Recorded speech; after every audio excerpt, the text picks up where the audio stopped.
All of this speaks to the need for all of us to care about the future of this community in a way where we are smart and we are responsible and we are strategic when it comes to budgeting. And I think you will see us doing that during this budget cycle.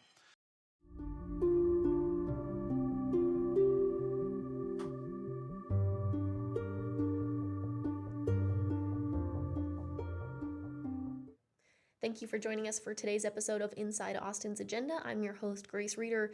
You just heard from Austin Mayor Kirk Watson there. Today at a luncheon, he made an announcement that he'd like to change the way the city of Austin does its budget process because of the political climate we're in right now and cuts that are coming from the state and in particular the federal government. This was that luncheon that I'm referring. We're doing our show a little bit differently today. Today, instead of having a guest in here with me live, I had the chance to sit down with Austin Mayor Kirk Watson in advance of that announcement to talk through what his plans are. Take a listen. First and foremost, thank you for doing this. My I pleasure. appreciate Thank it you. as always. Let's talk a little bit about budget and what you're going to announce tomorrow. Talk a little bit about kind of what your announcement is, what your hopes are for tomorrow. Well, what I'm going to talk about tomorrow is that Austin is a big city, and we have big city needs.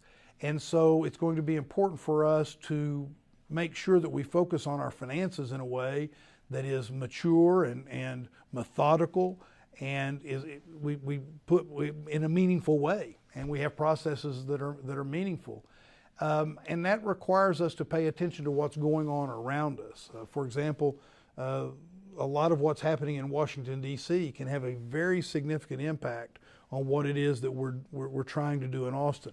I mean, people hear about the grants and whether grants are going to continue to come our way, how those are going to impact us. But there are things beyond that as well. I mean, there's a big discussion in Congress right now over budget reconciliation.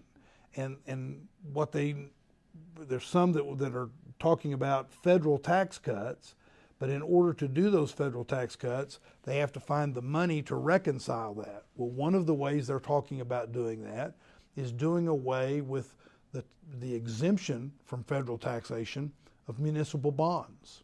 So if you do away with that exemption, on paper at least, it says, well, we did away with the exemption, so that must mean more revenue, and that will offset. Well, it would be devastating to cities. A couple of reasons. So just to give you an example, we think that statewide what that would do is it would probably increase local taxes about $471 a person. Well, if you look at what the Senate's doing right now, the Texas Senate, they're talking about a tax break that would be about $494. So in other words, basically all of that would be offset by doing away with it. In addition, it would cause real problems for some of our programs and projects. The airport's a good example. Our chief financial officer here at the city says that for every $100 million of issuance of municipal bonds, it would add about $22 million.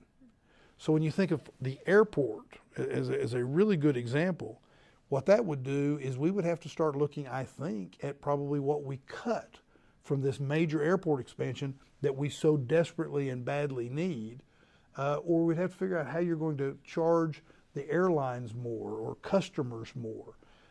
So there's things going on in D.C. that we sometimes don't even think about that will make a difference. We're running the ARPA money, the relief money that we had coming to the city is going away. Its time is up. A lot of that money was it was meant for one-time spending, but it was used for ongoing expenditures. We need to figure out how we're going to deal with those. Or even in some instances where it paid for a specific capital activity, but it created ongoing expenditures. A good example of that is permanent supportive housing for our homeless. But you got to have the services to be able to keep people in permanent supportive housing. And then we have, the revenue cap that was passed by the legislature. We have a lot of things that we need to be paying attention to. And what I'm announcing and encouraging for people to do is let's do this in a mature way. Otherwise, we're going to see ourselves in trouble, I think, and see deterioration of some of the things that we need for our quality of life. What do you mean by mature way? Well, I think one of the things is we do it in a methodical way. And by that I mean we take into account the holistic. So I'll give a good example. There was some discussion of having a bond election in 2024. Well, I did not favor that because I didn't want it to be a single shot bond election. And I wanted it to be one that was comprehensive so we could look at all of our needs holistically and at the same time. I don't want us to get into a habit of we see something we want, somebody is advocating for that, so that what we do is we say, okay, let's go do that on any given week. We need to look at it as a whole. In addition to that, the way bond elections had been done prior to my getting here 2 years ago was it just felt like we had a bond election pretty much any time you could have an election. And there weren't always the plans done in advance of that. Part of the reason I wanted it to be in 2026 is it would allow the work to go into it on the front end, because what then happens if you don't is you have the bond election, you create the expectations, but then the work goes into how you will spend that money. And by that time, you've added time, you've added cost, you've added expense, and you're not getting what you want. So a mature way of doing that is do it on the front end. So that's the kind of thing I'm talking about. So what will the budget process look like then if it's not, we've passed a resolution, we want to look at a climate bond, we've passed a resolution, we want to prioritize homelessness. How does this all happen in one? Well, a couple of things. One is we need to make sure that the public is fully aware of how the general fund budget actually operates. We have a budget in Austin that's around $6 billion. And I posted the other day something about the budget, and somebody immediately posted something in response. And they maybe unfortunately didn't understand that they were talking about things that other cities don't necessarily have. Other cities don't necessarily own their own electric utility or their own airport, and that adds. Our general fund budget is about a quarter of that. It's about $1.4 billion, and that $1.4 billion is what pays for things like police, fire, EMS, parks, libraries. But when you look at that budget, and this is a key part of about making sure we all are playing with the same numbers and understand, 100% of the property tax dollars that you pay in the city of Austin goes to public safety. It goes to police, fire, and EMS. But that doesn't pay for all of the police, fire, and EMS. It requires another 65.5% of our sales tax revenue. So when you stop and think about it, pretty much all of the taxes collected as revenue pay for public safety.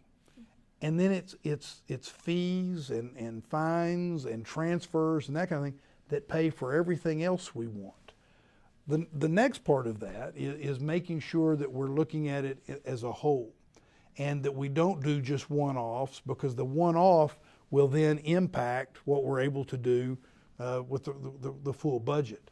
And what you're going to, I think, see is the Audit and Finance Committee, which I now chair. In January, I became chair of the Audit and Finance Committee. What we're going to do is again, what I would call a mature, methodical process of looking at all of those kinds of questions, including the ARPA money that's going away. One of the questions I have is, what would our tax rate have been? What would our tax rate have been if we paid for all of those things out of taxes as opposed to having that ARPA money? I think that will help us in looking at whether or not the revenue cap of 3.5%, what role it's actually played. I'm going to also ask questions about how much of the money was one time, was meant to be one time, but was actually spent on ongoing expenses, so that we have all of that data out in front of us as we go into this budget process. And I think that'll make it a more robust discussion. Why the emphasis on this now? Well, because I feel strongly that we have real needs in the city, and we have limitations on what we're able to do in that regard. I don't think it's too early to start the budget process. We have a system that has been a kind of a traditional system with regard to the budget, but I want to start talking about it now because I want us to all be looking at it now, because I think I don't want to wait till we get into the heat of the budget process and then there's not time to do these things. When I was running for re-election, that was one of the things that I talked about. The stability in local government is very important right now, and making sure that we can pay for the services that provide the quality of life. And this is a key part of that. We also have threats to that. I've mentioned what is going on in Washington, D.C. There's talks of what would happen at the state capitol with regard to local budgeting. So there's not a better time to be talking about it than right now to get ahead. And frankly, there will be questions people will have that I want to make sure we have the time to get them the answers. For the lays person who doesn't have time to follow city council amendments that come during budget, who doesn't have time to sit through the budget cycle, what is this going to look like at the end of the day for your average Austinite? Well, what I hope it looks like, it will be kind of that's a broad question that I'll give a broad answer to, but what I hope it looks like is that we have a renewed focus on the details of what we need to do to make sure this big city that we now live in is meeting its big city needs. And there's two things I'd say about that. One is the really good news in Austin, Texas, is that most of our big challenges are a result of success. We have a lot of people that are here and a lot of people that want to be here, and we're not managing decay as a general rule. But if we don't manage that success well, and we don't do it in a methodical, mature way, one of the things that I think will happen is we'll start seeing deterioration. In fact, probably some would point out to me that we may already be seeing some of that. The roads are bumpier than they ought to be, or we don't have enough parkland, or we're not keeping up our parks, or our city's not as clean as we would like. What I want to do is get us on a track where we're able to address those needs. And so what the average person, that they may not see because they may not read the budget, but what they will see is a managed process that is stable and that helps us get to where we will be able to meet those needs. And then if we bring to them something they need to vote on, they can have the confidence that we've thought about it, and it's a comprehensive way of setting us on the right path for the next X number of years. Do you anticipate that with what's happening at the federal level and the state level that it may be that Austin needs to bring a vote to voters? Well, certainly we're looking at having a bond package in 2026. And I like the way the Bond Advisory Task Force has said, let's do this in 2026. And they're looking at that in a comprehensive way because we need it to be comprehensive. It needs to, we've got everything from drainage to parks, right? But that being said, I think everyone should anticipate we will have a bond election in November of 2026. And I'm for doing that. We have needs that I don't think we can put off. And that's, in fact, the resolution that I was working on when we did this said no later than 2026. I want us to be prepared for that, and I want us to have done this process in such a way that the voters can have confidence. With regard to any other election, such as a tax ratification election or something of that nature, I think it's too early to say on that. That's what I'm saying when I say let's have a thoughtful, mature, methodical process before we make those kinds of decisions. But again, I want us to do it in that way so that if I go to the voters and we say to the voters, we think we need this, here's what it will pay for, but here's why you can have confidence in that. Here's the process we followed. So is it safe to say that at a time where we're seeing at the federal level, especially with the Department of Government Efficiency, people are talking a lot about how the government's spending their money, that you're trying to bring people the receipts? Is that a fair way to say this? Well, yeah, I think the way I would say it is, I think in a time of chaotic approaches to government, I think local government needs to show how we can work without the chaos.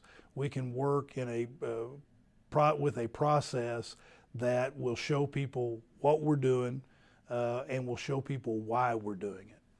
You have the benefit of being in the Conference of Mayors and seeing what other cities are doing.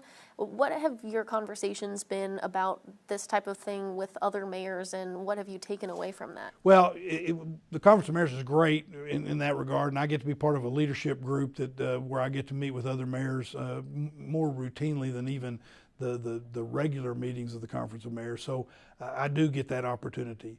And mayors are frankly worried about some of the really quick and sometimes haphazard approach to things. The example I gave you earlier about dealing with the tax exemption on municipal bonds. In other words, in order to cut some people's taxes at the federal level, they're probably going to increase, if they do that, they would be increasing the taxes pretty much for everybody at the local level. So those kinds of things we want, and we're advocating for them to listen to the impact that it has at the local level, because that's where a lot of the services are provided. That's where the parks are. That's where the roads are kept up. That's where the health care is provided. That's where you ask us, you're not providing the help for homelessness in the way that we need. That's where the help is going to come, is going to be at the local level. So help us do that by not doing things that create, I'll call them unintended consequences, but certainly negative consequences. Are there any cuts that are being made with staff or anything that the city of Austin might actually be able to capitalize on? Well, it's a really good question, and one that we're paying close attention to. In fact, we have a specific program we're putting into place. You know, at any given point in time, in any year, we're probably looking to hire around 2,400 people with a staff of about 16,000. And when I first got here in January of 23, you may remember we really pushed on why do we have so many vacancies. And we created a program at that point in time to focus on how we fill those vacancies so that the services can be provided the way our public expects and demands. This may we may have an opportunity here in that so many federal employees are being let go. And so what we're going to do is rejuvenate that program we had back in 2023 with a focus on federal employees. And in fact, in the first part of April, we're going to have an event where we focus in that regard. It's interesting. It looks like the statistic that I've been given is that about 80% of the people that will lose their federal positions will be people that are outside of Washington, D.C. And my guess is of that other 20%, a bunch of them may want to go home. So we're focusing on that. You've got people that have already indicated by what they've chosen to do and now have lost their jobs, that they are people that care about public service. And that's who we're looking for, the kind of people we're looking for.